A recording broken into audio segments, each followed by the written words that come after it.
Everybody wants to know, how do I get a higher rate of return?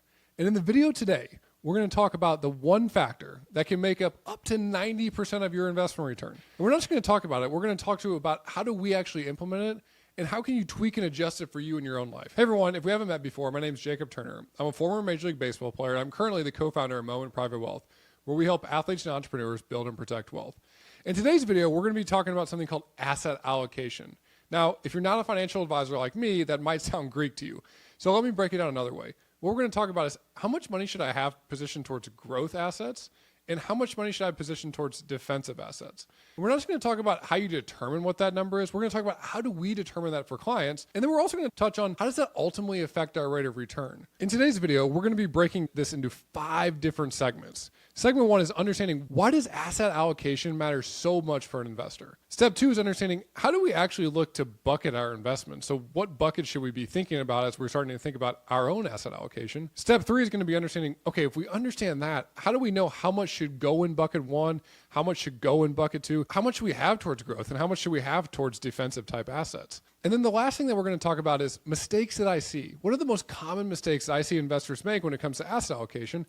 And then we're going to finish the video by talking about action items. Because remember, no matter what we learn about, if we don't actually take action on any of the items that we're talking about, it doesn't do us any good. I can assure you this, you will get smarter with your money. So step 1 is understanding, why is this so important? Okay, when we think about asset allocation, what you're looking at here on the screen is this is a breakdown of if I had 100% of my money on the left-hand side in defensive assets. And on the right-hand side, what you're looking at is if I had 100% of my assets in offensive assets. And what you're looking at in the middle is the average rate of return all the way across the board, depending on really how much risk I was willing to take. Now, there's one other thing I want to note on this page that I think is really important to understand before we talk more in depth about it is you can see that the waves or the variance is what we would call it in financial advisor speak, get bigger the more risk we take. As we move from blue to red, all of a sudden those lines start getting bigger. And what that means is if we were going to take on more risk in any given year, that means that we have a higher expected rate to either return a higher amount or we could potentially earn a lot lower amount. Because the more risk we take, there's going to be more variance. Or the way I like to describe it is there's going to be bigger waves in the wave pool. I think it's really important to understand, though, as you look at this page, to understand the difference in the rates of return. A portfolio that has almost 100% of its assets in that defensive bucket has averaged about 5.4% over about the last 100 years. If we go all the way to the other side and we say, if we had 100% of our assets in that growth bucket, what would that return? And you can see the return's a little bit north of 10%. And here's why that's so important. If we understand the math behind returns and how quickly our money can double, it really makes a difference on what our asset allocation is. Because if our asset allocation is going to determine up to 90% of what our investment return is going to be, let's use this math. Let's use the rule of 72. The rule of 72 says this. You take 72 and you divide it by the rate of return that you're getting. So let's use an example here on this page. If we took 72 and we divided it by our outcome of 100% in growth and 0% in defensive, or a 10.2% rate of return, that means our money would double on average about every 7 years. 72 divided by 10.2 gives us about 7. So that means every 7 years, our money would double. Now, on the flip side of that, if we go all the way to the other side and we say, if we had 100% of our assets in our defensive bucket over here, how long would it take for our money to potentially double? Well, if we're earning a 5.4% rate of return, it would take us a little over 13 years for that money to double. Remember our math here, 72 divided by our rate of return gives us how many years it will take for our money to double. And this is why this is such an important concept. Asset allocation is the number one thing that every investor needs to understand. They need to understand how they're invested today and how that will affect their future rate of return.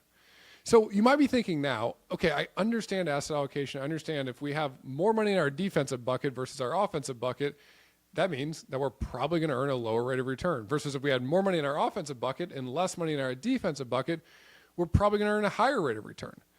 But how do we determine that for ourselves? And that's what I want to talk about next. Of all the pages that I've seen when it comes to personal finance, this page right here has been one of the most impactful for me. And you're probably looking at it and thinking, there are a lot of numbers on this page. What am I looking at? This is what we call a lifeboat drill. And the example that we're using is we have a $1 million portfolio. And what you're looking at here is you're looking at the 3 different times in about the last 100 years that the market has seen significant downturns. We've seen the Great Depression, we've seen the tech bubble, and we've seen the mortgage crisis. In each one of these 3 scenarios, at some point, the market went from a very high peak to a very low valley. But one thing to point out is it also came back to that peak. And what we want to understand, and what we're looking at on this page, is depending on what our asset allocation is. So if you look at the left-hand side, we have our asset allocation. How much do we have towards growth and how much do we have towards fixed income or defensive assets? And then across the page, we can see, okay, if it was in that scenario, that 100% asset allocation or an 80-20 asset allocation, how long would it take in each one of these different scenarios to go from peak to valley back to peak again? So if we take a look at the first scenario, the Great Depression, on a 100% equity portfolio or a 100% growth portfolio, it would take about 7 years and 6 months from the time that you invested the money and it was at peak all the way to the valley, all the way back to peak. If we go over to the tech bubble, you can see it was about 4.4 years. If we go over to the mortgage crisis, it was about 4.5 years. So why is this number so important? 7 years, 4 years, 4.5 years. Why does it matter so much? When we think about asset allocation, it is a combination of the risk that you can take and the risk that you're willing to take. So the risk that you're willing to take, this is a concept that you personally can figure out for yourself.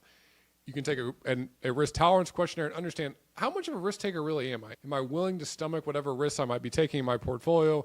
And am I able to see this portfolio value potentially go up and down throughout the course of the year? On the other side of that, you need to understand the risks that you can take.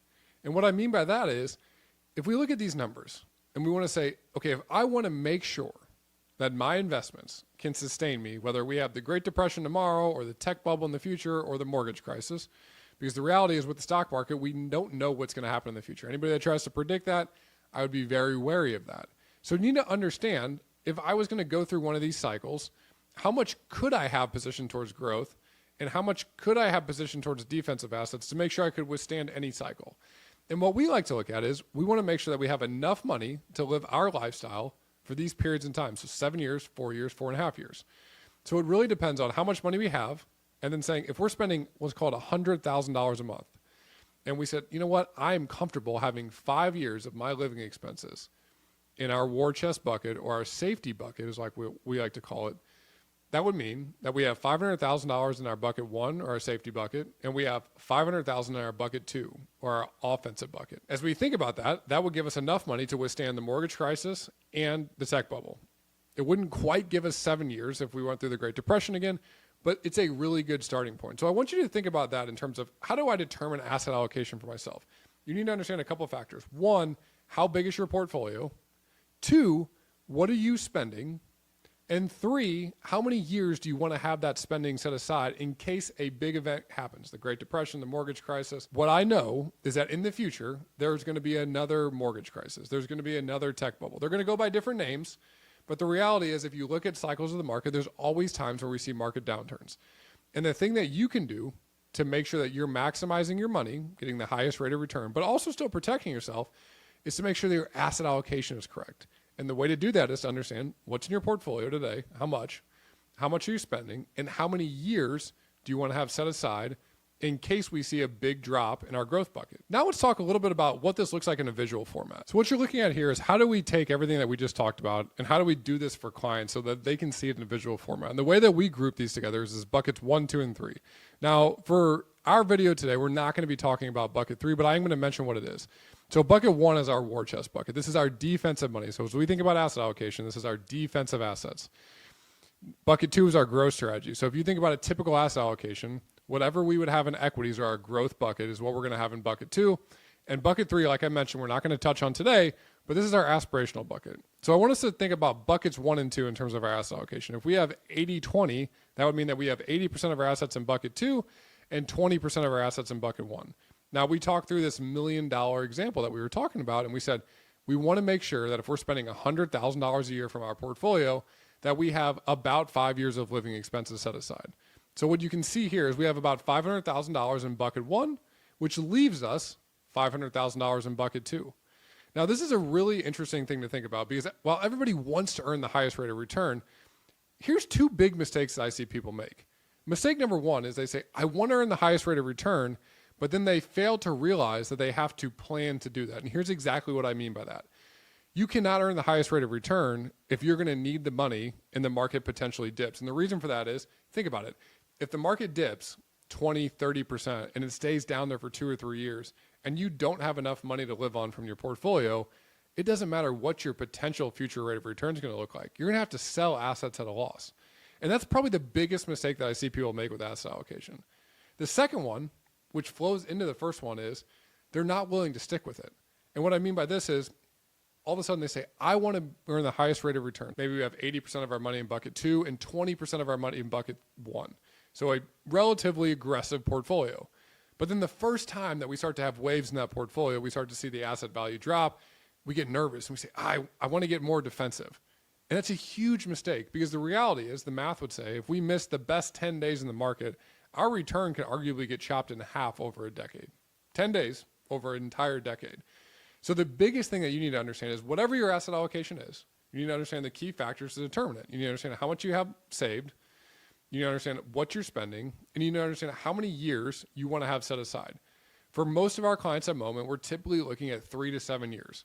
On the more aggressive side, we're saying only 3 years. On the more conservative side, we're saying up to 7 years. You have to determine that for yourself. But then the other thing that you need to be thinking about is, what is a portfolio that I'm willing to stick with for the long term? Because what I'm going to tell you right now is, the best portfolios out there are simply the ones that people can stick with for the long term. So remember, the next time that you hear asset allocation, remember how important it is. Remember how you can actually determine it for yourself. And then remember that actually the biggest key for you to be thinking about is, how do I make sure that no matter what my asset allocation is, that I stay engaged in the market long term? I'm always putting out more and more educational content. If you like this video, leave a comment below. I'd love to answer questions on future videos and things that come up for you in your own personal life. So if you like this sort of thing, make sure you follow along and hit the subscribe button, and I look forward to helping you get smarter with your money.